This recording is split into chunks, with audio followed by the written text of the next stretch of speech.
By the time I hit 6 years old, my uncle gifted me this pretty cool toy, a car with a remote control. Since then, I put away all my toys and played only with that one. I've cherished it wholeheartedly. I recall vividly a day when my older brother questioned if he could play around with it for a little while, but I refused promptly. He insisted, and I was like, "Don't touch my toy. This is mine and mine alone. Go get yourself another one." And this is how attachment looks like. Now, it's quite healthy for a child to display this kind of selfish attitude in a certain phase in his development. However, the problem is that some people never outgrow that stage and carry along with them that same kind of attachment throughout adulthood. Only replace the toy story with beliefs and opinions. If you are attached to your knowledge, then it is controlling you, controlling the way you think. Your attachment to certain insights will affect your perception, your likes and dislikes, your actions, and the way you present yourself to others. I'm not saying you shouldn't have any life philosophy. Operating on specific yet helpful principles is crucial to navigate this chaotic reality. The point is that you shouldn't become the prisoner of these precepts. Your beliefs and opinions exist only because you exist. You are the innermost center. Fear and attachment. Your attachment to something instills the fear of losing it. Attachment to success and wanting your goals too much instills the fear of failure. Clutching to people creates the fear of losing them. Clinging to certain ideologies prompts fear of change and blocks openness to novelty. If you develop a firm attachment to something, the fear of losing it will follow. And this fear creates resistance toward loss, which obviously in turn causes stress and anxiousness. This stress manifests often in a form of wishes. I hope this experience lasts longer. I hope that person doesn't leave. I wish I could feel these pleasant emotions unendingly. Or the prevalent one, I'd be doomed if I lose this thing or that thing.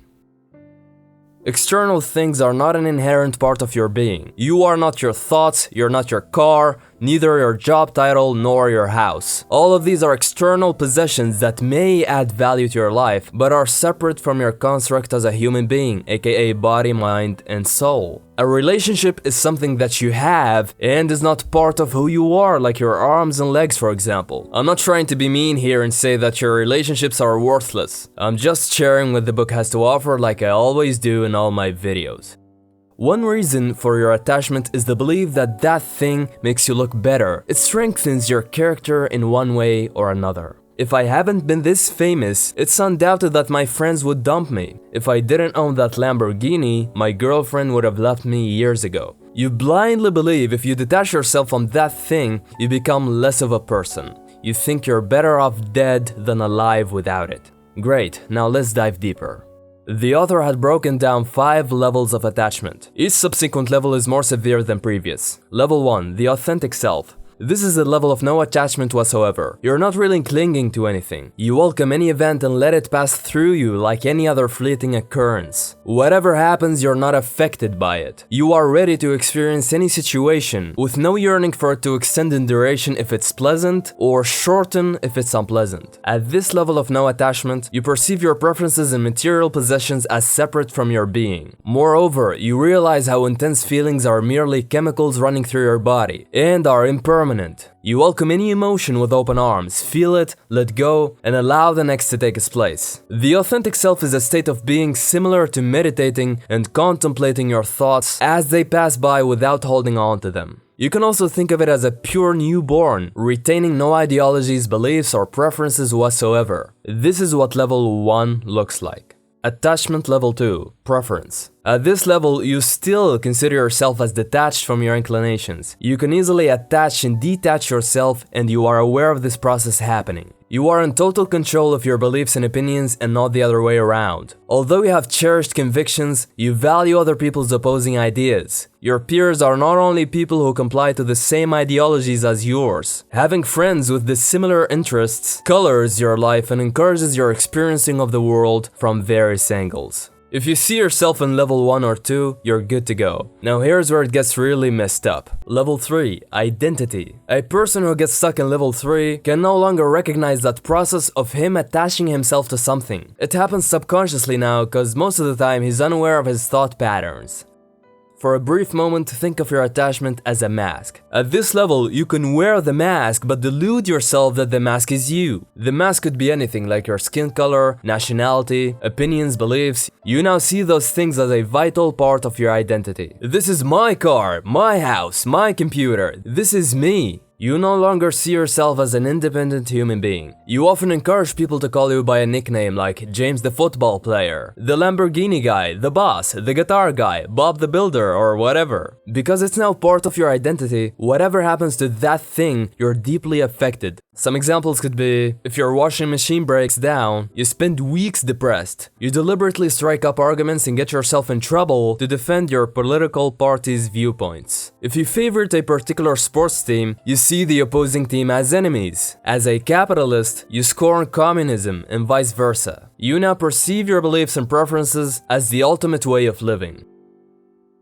Level 4. Internalization. At this stage, your attachment gets firmly established as a core aspect of your persona. Detaching yourself from it now would literally feel like ripping your soul off. As a vegan, you beat yourself up harshly if you slip off one day and eat meat. If you see a steak and feel the desire to taste it, you start thinking that you're a bad person for having such desires. Your attachments now turn into anchors for self-judgment. Moreover, you choose your friends based on whether or not they're vegan. You feel pity for meat eaters and urge them to turn vegan as well, owing to your delusion that your ways of living are the only truth and that others ought to be following. No offense for vegans, I'm just using this as an example, guys, and not every vegan person is stuck up, by the way. What I said pertains to any kind of attachment. The whole premise is that, at this level, the person turns dogmatic and scornful towards other people's peculiarities.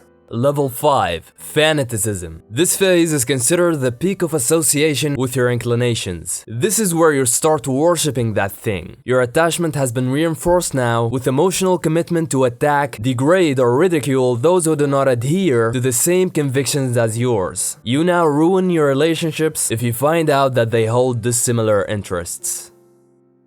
I want you to imagine this guy named James. James was born in a strictly religious family. His parents made sure that he follows what they believed in while growing up. One day, however, James decided to change his religion. He had introduced the idea to his parents, but his father denied promptly, and his mom seriously emphasized that if he did, he'll get kicked out of the house. This is what fanaticism looks like. The same case mirrored in vegan families, where the parents insist that their children ought to be vegan, or else they're no longer welcomed as a family member. Yet again, my aim here is not to demonize veganism, but to further describe fanaticism. It's almost as though you started perceiving life through a filter. People and things that fit into the filter, you're able to see them. Others who do not are left unseen. They're no longer part of your reality. If a book offers a different viewpoint about your beliefs, you stop reading. If you love self-help, but your brother is a video game addict, you cut off your relationships with him. You see opposing ideas as utter nonsense. Furthermore, you sometimes make use of violence to forcefully emphasize your opinions. At this level of extreme attachment, your authentic self no longer pertains. Your beliefs and preferences are now controlling you. There is no you anymore in the equation. You have turned into a machine, unable to act or think past the programs installed in it.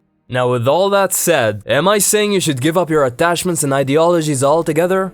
No. The point is to be conscious of them and to distance yourself from dogmatism at all costs. Use your beliefs as vehicles to navigate reality and not as filters that distort reality.